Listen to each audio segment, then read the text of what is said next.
ప్రజల కోసం నిరసన చేస్తాం. మీకు వచ్చి నష్టం ఏంటి? నిరసన తెలియద్దా? ప్రజాస్వామ్యంలో నిరసన తెలియద్దా? మరి నీళ్ళు దోచుకోవద్దాలో నిరసన తెలియద్దా?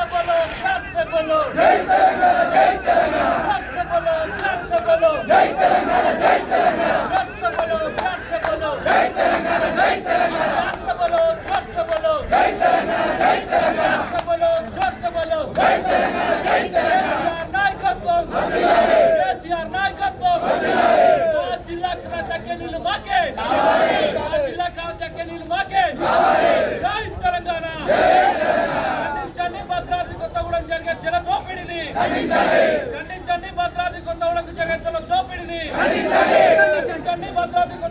జల దోపిడీని జై తెలంగాణ, జై తెలంగాణ, జై తెలంగాణ.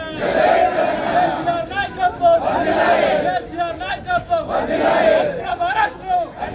గౌరవ మాజీ ముఖ్యమంత్రి వర్యులు తెలంగాణ రాష్ట్ర సాధకులు కేసీఆర్ గారు గతంలో ముఖ్యమంత్రిగా ఉండగా మరి మా భద్రాద్రి కొత్తగూడెం జిల్లాలో సీతారామ ప్రాజెక్టు దానికి బేస్ అయినటువంటి సీతమ్మ సాగర్ రిజర్వాయర్ నిర్మాణం ద్వారా మరి ఉమ్మడి జిల్లాలో సుమారు 10 లక్షల ఎకరాలకు సాగునీరు అందించాలనే ఉద్దేశంతో సీతారామ ప్రాజెక్టుని ప్రారంభించడం జరిగింది.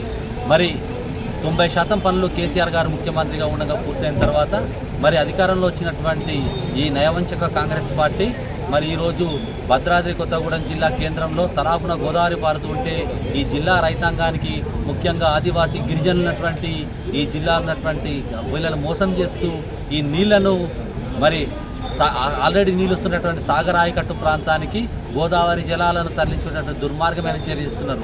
అసలు ప్రాజెక్టు ఉన్నది ఈ జిల్లాలో, ఈ జిల్లా రైతాంగాన్ని నీళ్ళు ఇవ్వకుండా నీళ్లను మరి సాగర్ ఆయకట్టు ప్రాంతానికి దోచుకుపోవడం అనేది దుర్మార్గమైన చర్య.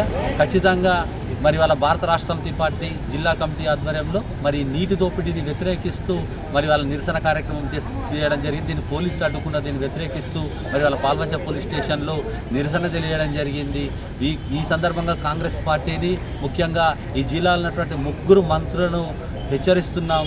భద్రాద్రి కొత్తగూడెం జిల్లాకు నీళ్లు ఇవ్వకుండా ఇట్లనే దోచుకోకపోతే ఖచ్చితంగా కాంగ్రెస్ పార్టీని రానున్న స్థానిక సంస్థల ఎన్నికల్లో బొందబెడతామని తెలియజేసుకుంటూ ముగిస్తాం.